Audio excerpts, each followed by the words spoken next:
Haleluya, puji Tuhan, salam sejahtera bagi kita semua, keluarga besar GPDI LSD Magelang.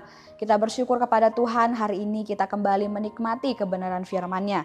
Dan renungan firman Tuhan pada hari ini saya berikan judul, Menginginkan Tuhan.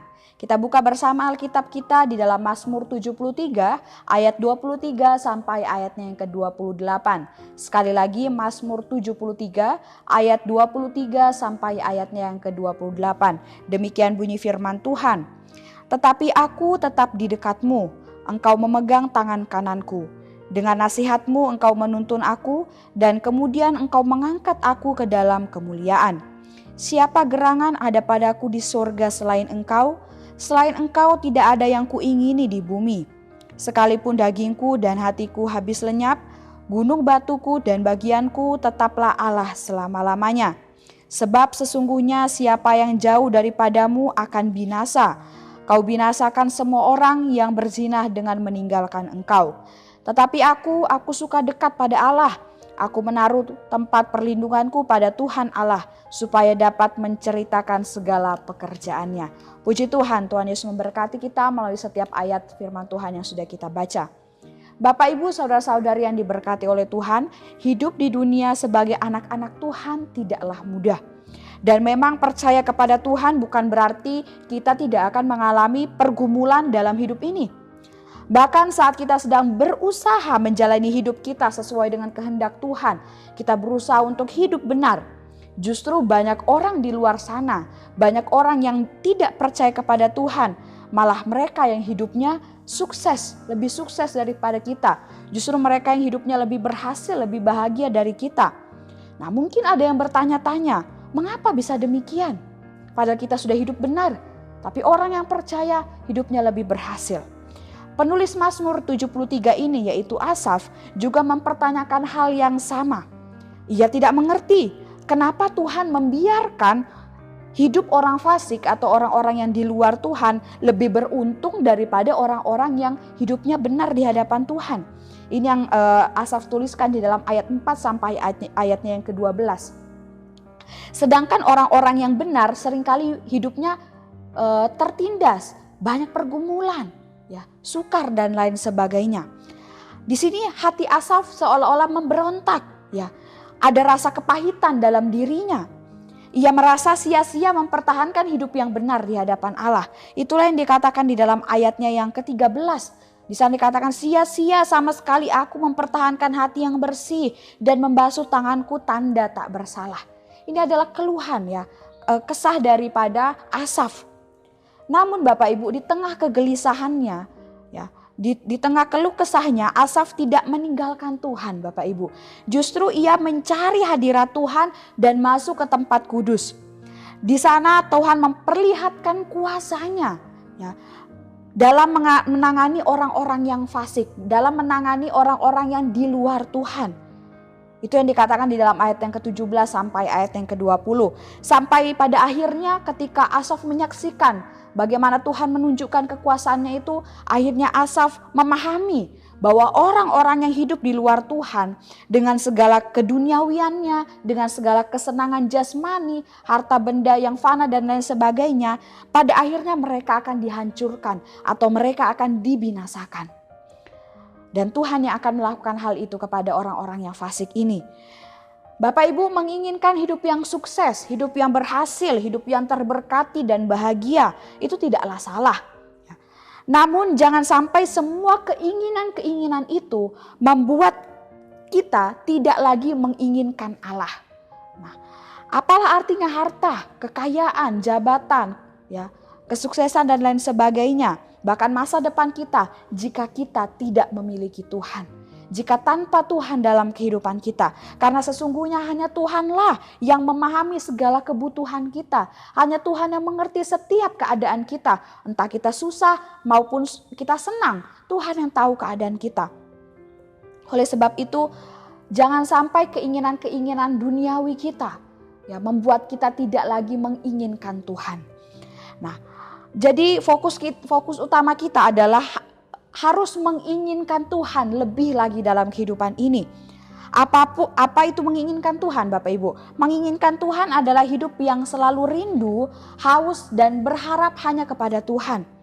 Apapun kondisinya, apapun situasinya, hanya Tuhan yang dirindukan. Itu adalah arti dari menginginkan Tuhan.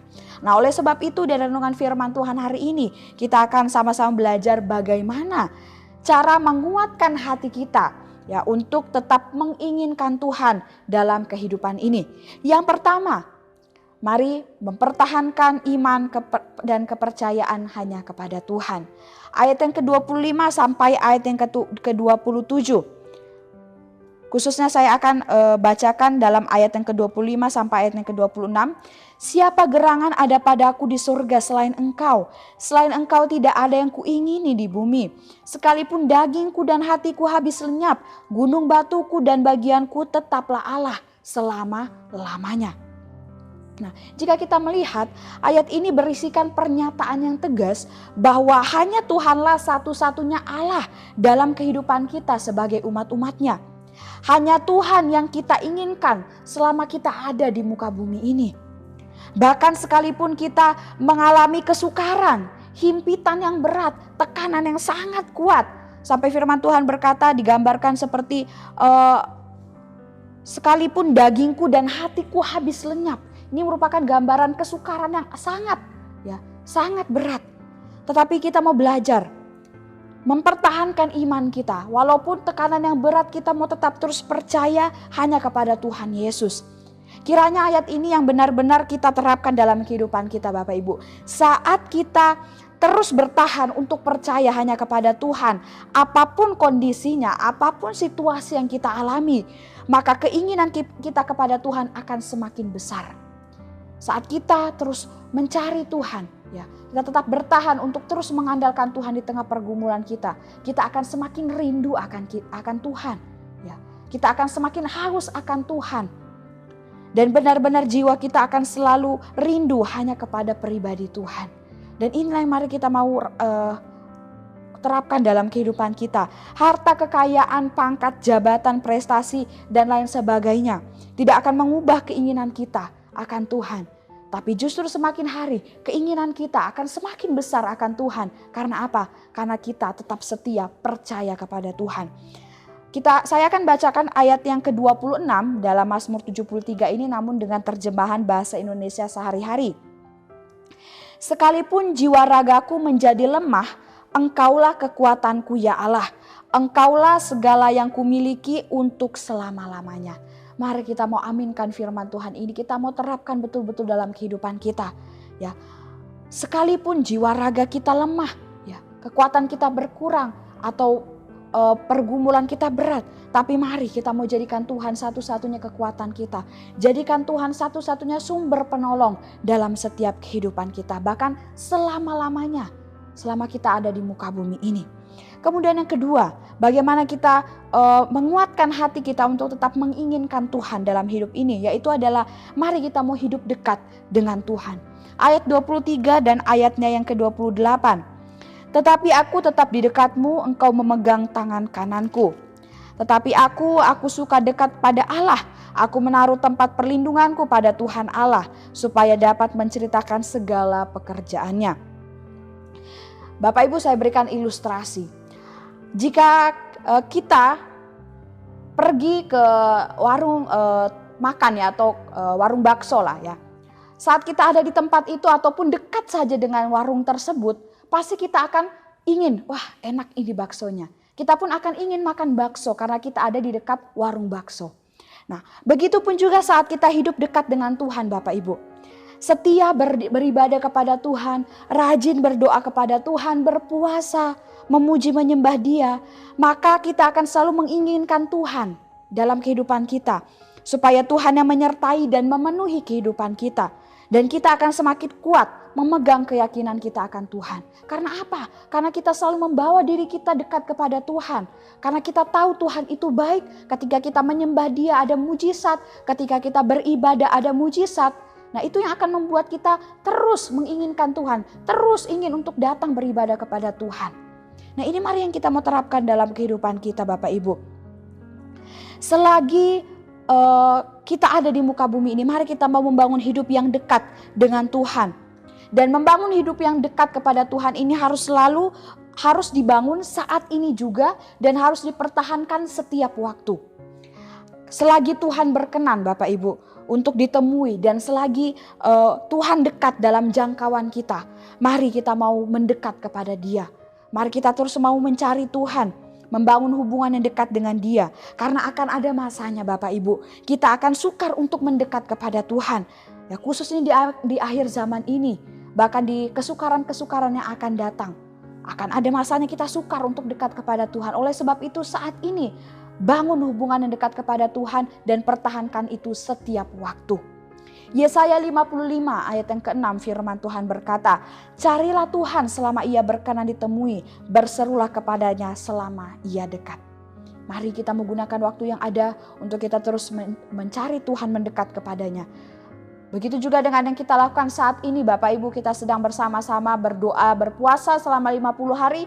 Mari, ini adalah kesempatan yang sangat luar biasa yang harus kita ambil, yang kita gunakan untuk kita mau mendekat kepada Tuhan. Kemudian yang ketiga yaitu adalah mengikuti nasihat-nasihat Tuhan. Dalam ayat yang ke-24 di sana dikatakan bahwa saat kita mengikuti nasihat Tuhan, maka Tuhan akan menuntun kita, bahkan mengangkat kita ke dalam kemuliaan. Dan ketika kita mengikuti nasihat Tuhan, lalu kita merasakan tuntunan Tuhan itu, maka rasa ingin, rasa haus, rasa rindu akan Tuhan itu akan timbul dalam diri kita. Sehingga kita akan memahami dan menyadari bahwa hanya dengan nasihat Tuhan sajalah, maka apapun yang kita lakukan, apapun yang kita kerjakan dapat berjalan dengan baik. Yakobus 1 ayat 25 firman Tuhan berkata, tetapi barang siapa meneliti hukum yang sempurna, yaitu hukum yang memerdekakan orang, dan ia bertekun di dalamnya, jadi bukan hanya mendengar untuk melupakannya, tetapi sungguh-sungguh melakukannya, ia akan berbahagia oleh perbuatannya. Mari kita melakukan firman Tuhan ini Bapak Ibu. Kita mau mengikuti nasihat-nasihat Tuhan. Supaya apa? Semakin hari kita terus menginginkan Tuhan. Karena kita tahu dalam nasihat-nasihat Tuhan ada tuntunan yang sangat luar biasa. Puji Tuhan, Tuhan Yesus memberkati kita pada hari ini Bapak Ibu. Melalui kebenaran firman Tuhan, kita sama-sama belajar.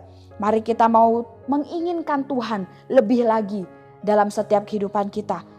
Kita mau mempertahankan iman percaya kita kepada Tuhan. Kita mau hidup lebih dekat lagi kepada Tuhan. Dan kita mau terus mengikuti setiap nasihat-nasihatnya. Roh Kudus yang menolong kita melakukan setiap kebenaran firman Tuhan. Mari kita akhiri renungan hari ini dengan berdoa.